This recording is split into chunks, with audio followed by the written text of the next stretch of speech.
Welcome back. Bob Parks here, Outside the Wire. I'm going off script. Okay, a few years ago, during one of the presidential elections, there was a candidate by the name of Patrick Buchanan. And he warned us about a lot of things, among which was the whole issue of illegal immigration. During that debate, he was called a racist, a bigot, a xenophobe, and it turns out the man was right. With me here, if you're watching on the webcam, I have his book. It is called Day of Reckoning, How Hubris, Ideology, and Greed Are Tearing America Apart. And I just so happen to have on the line with us Patrick J. Buchanan. Pat, how are you doing tonight? I'm doing fine, thank you. What are you warning us about now in this book? Well, several things. Okay. In the campaign of 1992 and 96, I also warned that if the United States continued to negotiate treaties like NAFTA, GATT, and the WTO, our factories would be destroyed and our factories would be exported to China and Asia. The dollar would sink like a stone, and the United States would become a dependent nation and increasingly in danger of losing its sovereignty. And you were called an isolationist. Yep, and a protectionist for that. And Right. what has happened since then, and under Bush alone, we have lost 1 in 6 manufacturing jobs. We ran up a $233 billion trade deficit with China last year, an $800 billion trade deficit overall. The dollar is now sinking like a stone. The euro used to be worth only 83 cents. It's now worth $1.50.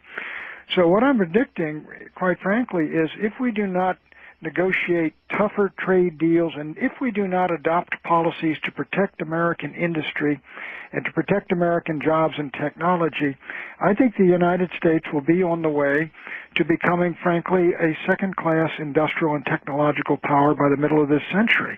We are going the same route as the British Empire. Another thing that is fairly easy to predict is if we don't get control of our borders, we're going to lose our country. The border will be erased, and there will be a de facto merger of the United States and Mexico. Already, the American Southwest is filling up with Mexican folks coming into the United States, half of them illegally. And when they get to be a majority, they will vote to maintain the open borders, and that's the end of the United States of America.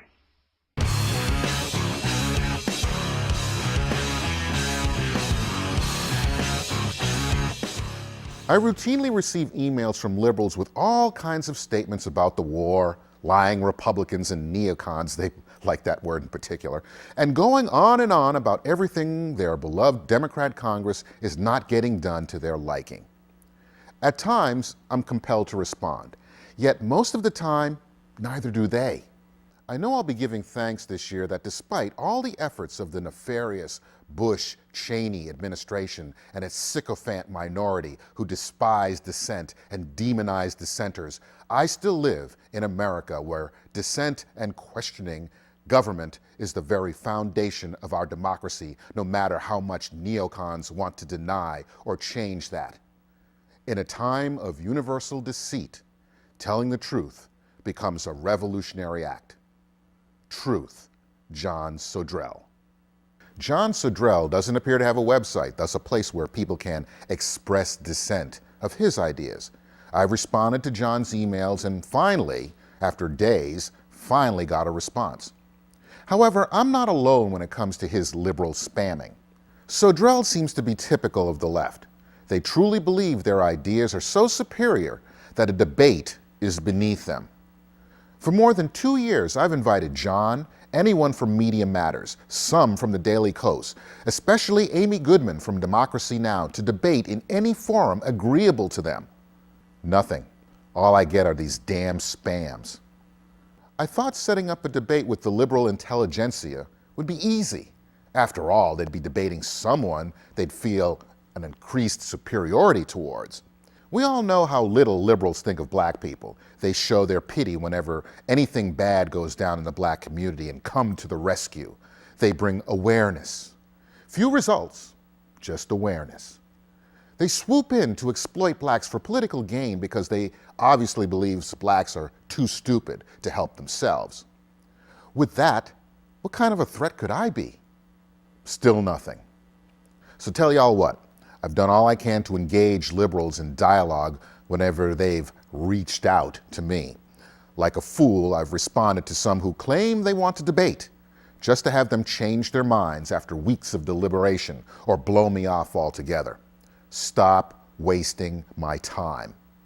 You may consider yourselves intellectually superior, but if you're unwilling to put those brains of yours to the test, you're just a bunch of big-mouthed, spoiled brat cowards.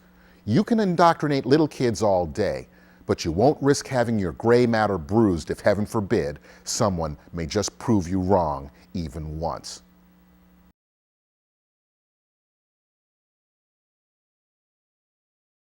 This is Outside the Wire for the deaf. My daughter had sleeping my daughter had sleeping. This is a great start. During the Arctic summer, let me go back one more time. I am not alone when it comes to his liberal spamming. So Drell, you won't risk having your gray matter bruised if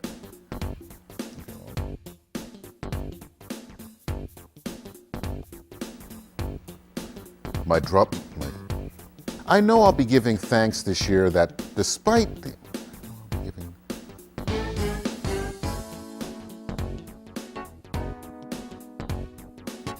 my daughter had trouble sleeping last. Here is a satellite image for April.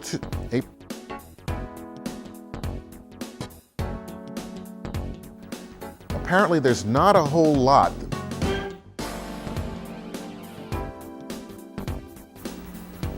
Ooh.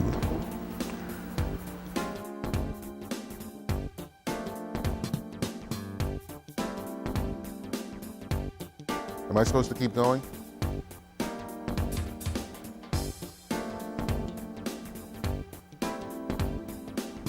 Are you trying to get the microphone to work or the PA? There you go. I got it. Okay.